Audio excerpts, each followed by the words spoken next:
Hello, everybody, and welcome to the weekly Oracle Wisdom. For those of you joining me for the very first time, my name is Natalie Sadie, and we are going to have a look at what the Oracle cards have to tell us for the energies for the week ahead. It was wonderful seeing some of you at Conscious Life Expo over the weekend. I do love going to the expo, but I will say I find it so overwhelming with so much energy moving about that place and being in it feels like in such an enclosed space, but it was really great just to be there with like-minded people and just be in that space and that energy and having all the beautiful, deep conversations that were being had. So we are starting off today with the Ascending Life Oracle, one of my favorites. Now, while I'm just pulling a couple of cards, if you haven't seen the episode, Anne and I did Gemini Rising last week with Gobind, and we talked about human design, we talked about astrology, we talked about ancient Egypt, and connection to that and past lives. It was such an amazing conversation. So please make sure you go and check out that conversation. We had so much fun doing the episode, and Jai is amazing, and I can't wait to go and get a reading done with her. Okay, so I'm just going to pull, I think, one more.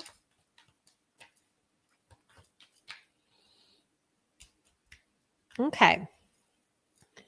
So we have up in the air, not knowing where you stand, situation or decision still undecided, uncertain about something and lacking stability.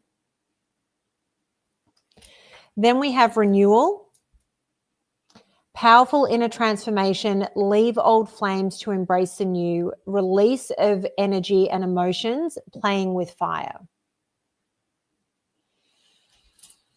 Divine timing, something you can't control, learn to let go, trust in divine timing, and be patient.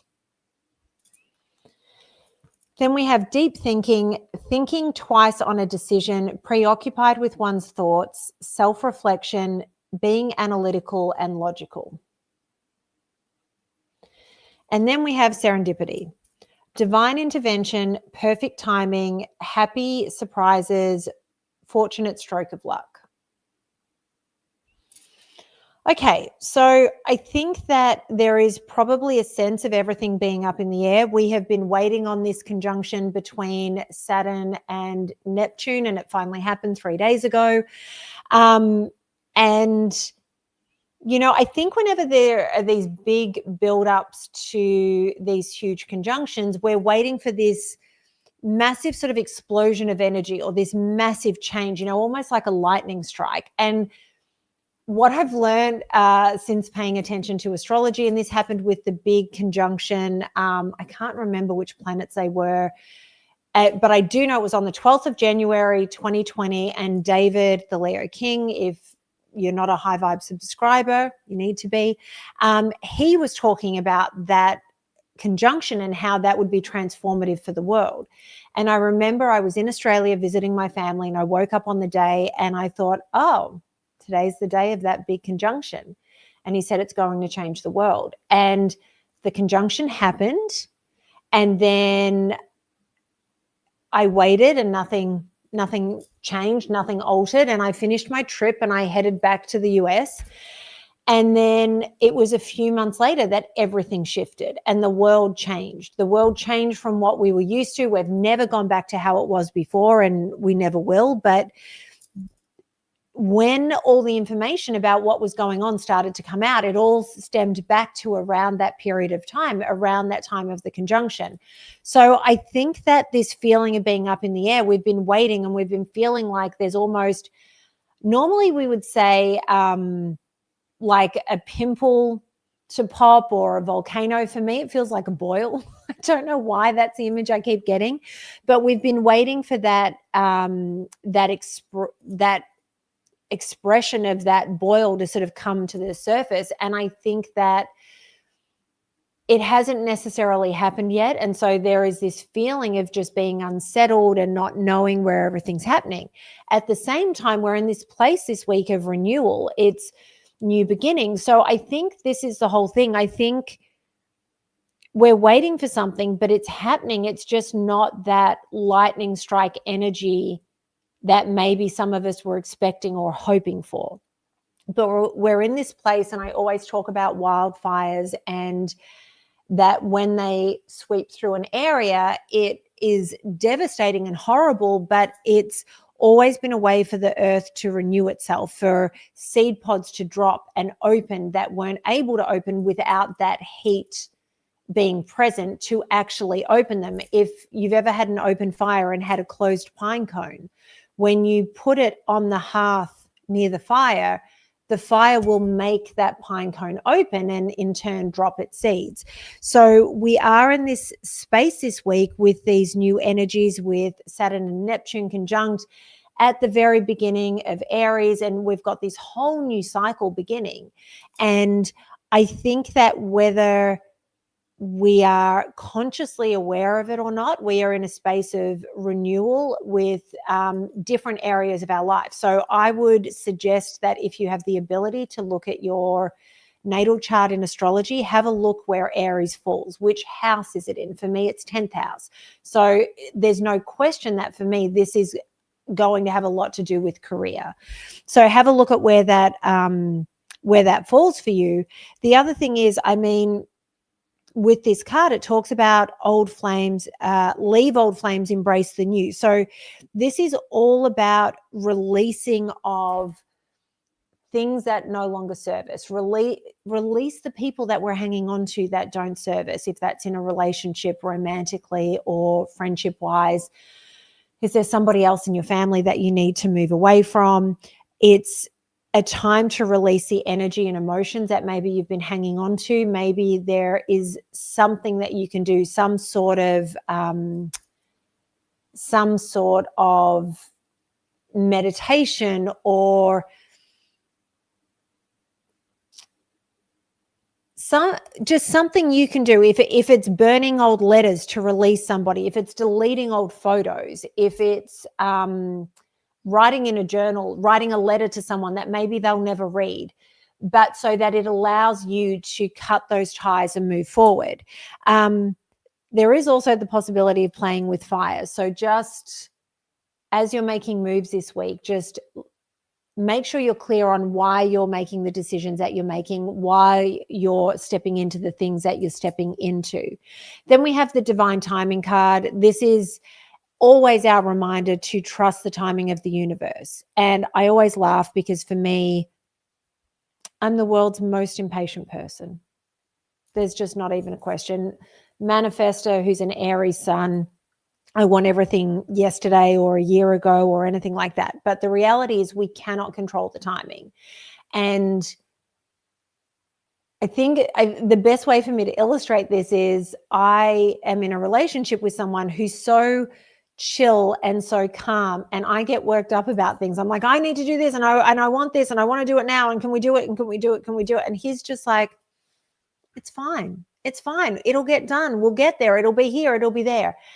And it always turns out, it always does. And he'll always look at me and go, you got to trust the timing. We're always where we're meant to be when we're meant to be there. So this is a week where you need to realize that you can't control time, you can't control other people, and you have to trust that things are happening in the way that they're happening. I've got some things going on in the background that involve other people, like projects and things that we're working on, and there are some people that are part of some of these things that are incredibly frustrated, and they're wondering why I'm not. And this is how I know that all this inner work that I'm doing is paying off, because where I would have been fired up and I would have been leading the charge and holding the torch ready to burn everything to the ground, I'm going, you know what? There is a reason why this hasn't happened yet, and we need to trust it. It will happen, but it hasn't happened yet because there is a reason for it. And we don't know why things are delayed or aren't happening in the timing that we want them to until after the fact. And it's when the universe decides to reveal that information to us. So just know that that's there. It's about learning to let go. And I always, whenever people are asking me about manifestation and what are the best things we can do for manifestation, I always say you've got to put something out to the universe, but you have to be emotionally detached from it. You have to cut those emotional cords. If you're obsessing over something, or somebody's saying like Veruca Salt, yes, I want it all and I want it now. I always think of the Queen song, I Want It All. It used to be my anthem. And now I'm just like, yeah, it's fine. It'll work out. But there's still an element of it. And I think that's the fiery Aries. But this is, I was talking about manifestation. So when you put something out there, you have to put out the vision and you have to be very clear of what it is that you want, but you also have to be able to detach from it and go, okay, I trust that will manifest. Now I'm going to go and put my energies over here, because while you're emotionally attached, the universe just will not work in the way that you want it to. The moment you detach from the belief or the obsession that you have with something is the moment everything starts to fall into place. So this is why it's so important to learn to let go of things and trust the divinity of this universe, that if it's a person and they come back, sometimes you need to walk your own path for a little while before coming back together. Sometimes things are just meant to be over, and we have to accept that and release different people and honor why they have been in our lives. So this is just a week to, while everything is in a state of renewal, it also is about the timing of everything. It's about letting go of the things that aren't serving you. Deep thinking. So I think this is a week where you're reflecting a lot. You're thinking about what is going on, what is shifting, and what direction you want to move in. And so there are decisions that are being made, and you're being analytical, you're being logical, and it makes sense that this is a time where you would need to be reflecting in such a way when there is so much that's shifting. Even if it's not that explosion like I talked about with the boil. I'm sorry, it's such a gross reference. But even if it's not that explosion, you can feel the undercurrent of change that is happening.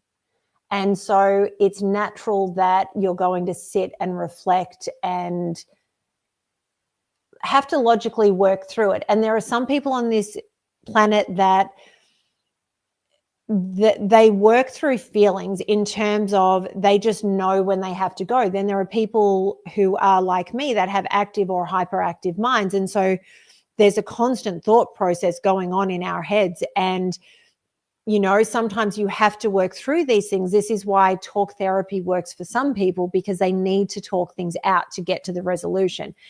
Talk therapy doesn't work for a lot of people because their minds don't work in the same way. But I think this is a week where we're all sort of getting lost in our thoughts and contemplating what's coming next, contemplating what it is we're letting go of, contemplating the direction we want to take and how things are unfolding. And then, of course, the final card from the Ascending Life Oracle is serendipity. You know, this is about divine intervention, perfect timing, happy surprises.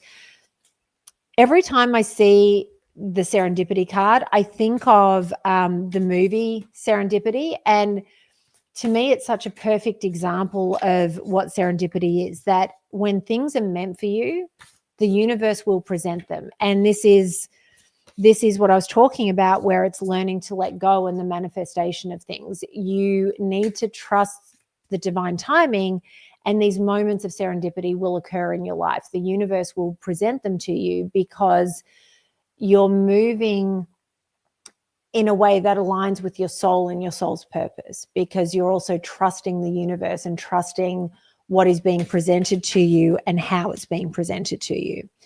So we are pulling 3 cards from the Spirit Cards Oracle deck. Oh, I bought these cards at the expo, and they're by John Moseley, and I am so in love with this artwork. I cannot express how much I adore this deck.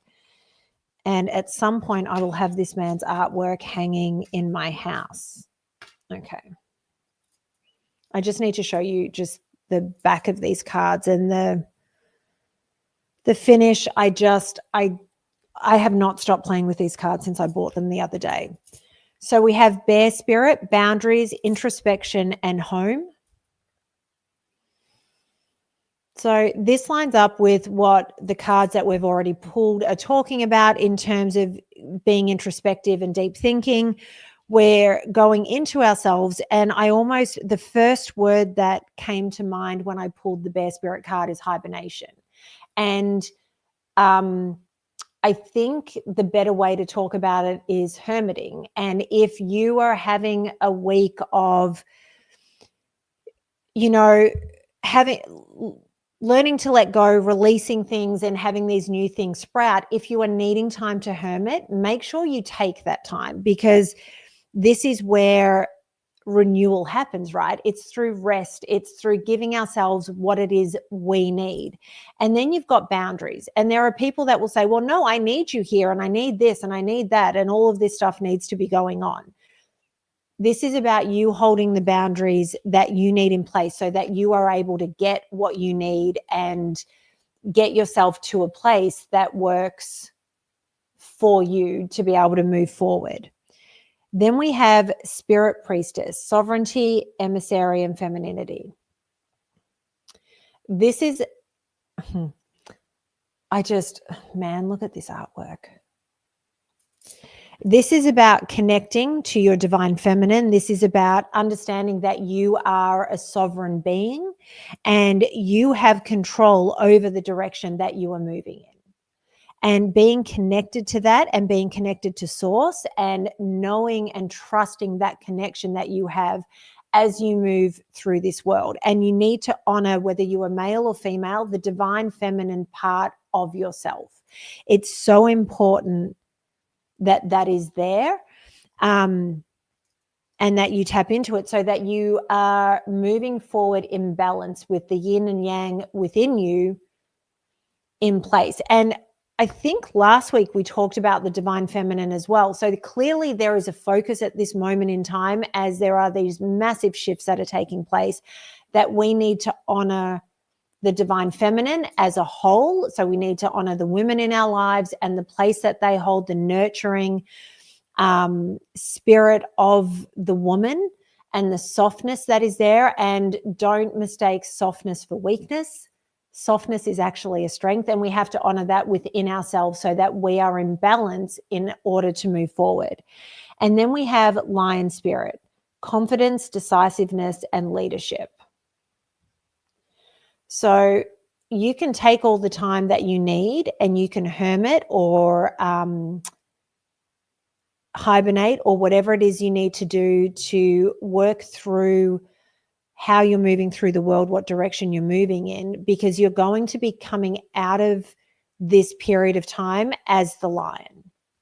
You are going to come through knowing what direction you're moving in, feeling confident in the direction that you're moving in, and knowing that you're doing the right thing. You're going to be able to make the call in which direction you're moving in and trust that it's happening in the way that you need it to happen. And the other voices, the sheep standing behind you going, you can't do this and that's wrong and that's this. It doesn't matter, because the lion doesn't care about the opinions of sheep. Okay, we are finishing up with, I haven't used this deck in a while, but the Dragon Oracle. Okay.